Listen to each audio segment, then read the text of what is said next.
भारत रे एमिति बहुत रहस्य रही जार सत्यता आज जाए जना पड़ी ना। एमिति ही गोटे रहस्य लुचि रही राजस्थान गोटे छोट गाँ कुलधारा रे, जो गाँ 170 वर्ष है खाली पड़ी। कहुए कुलधारार हजार हजार लोक यही गाँ को गोटे राति ही खाली कर चली जाते और जीवा समय अभिशाप दे जाते कि यही गाँव में कहीं बसवास करें सेबेठारु यही गाँ खाली पड़ी। तो आज आम कथा कुलधारा गाँव एमती किसी रहस्य विषय में। कहुए यही गाँ भूतप्रेत मान कब्जा अच्छी। दिन थिला हसुवा खेलुवा यही गाँ आज भूत कोठी परिणत हो जाइए।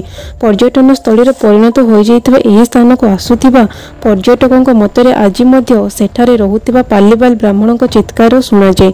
एमिति अनुभव हुए जमिति कि आखपाखरे चलुची बजार गहलीर शब्द, स्त्री लोक मान कथबार्ता और पाउजी चूड़ीर शब्द शुणा मिले।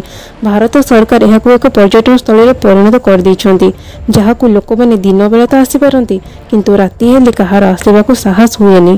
कुलधारा जैसलमेर ठारू 18 किलोमीटर दूर रही। कुलधारा और तार आखपाख 84टी गाँव में पालीबाल समाजर लोक मैंने रोते, जहाँ मध्य कुलधारा गोटे थिला।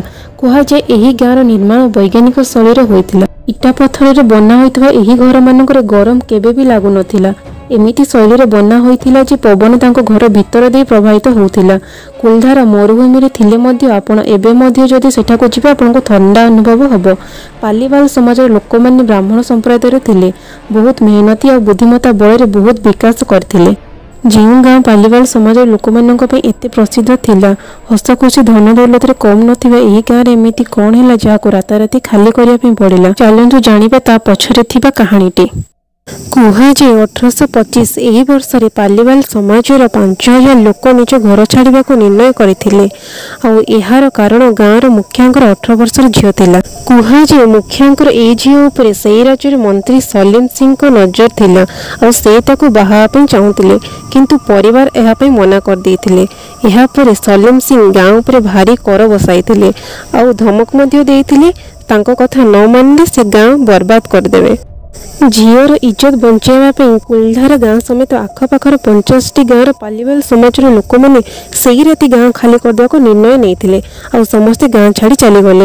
यह मना जाए जीवा समय पालीबाल समाजर लोक मैंने अभिशाप देकी जाइथिले कि यही गाँव में पुणी कहीं बसवास करें ना, जदि जी चेष्टा करे तार सर्वनाश हो। गोटे समय थिला और आज एठी कहीं रोना और ये आज यही घर सब भूत कोठरी पलटि जाइए।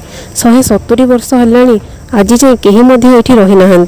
जैसालमेर लोकों अनुसार किछि लोक ये बसवास करने को चेष्टा करिसेंति किंतु सेमाने सफल हो पारि नाहांती और किछि लोक सेठी बसवास करिया पे जाइछंती किंतु सेमाने कुआडे गले तार पत्ता मिलु नाही। कहुए पालीबाल समाज लोकों धन संपत्ति जगार पोता हो रही और से लोभर बहुत लोक संपत्ति पाइबा आशार ये खोलाखोली करिसेंति। सेथिपई आपनको घर गुड़िक भग्न अवस्था देखा। किछि पारानॉर्मल एक्सपर्ट एठाकु जांच करिया आसिछंती और किछि राति बिताइछंती।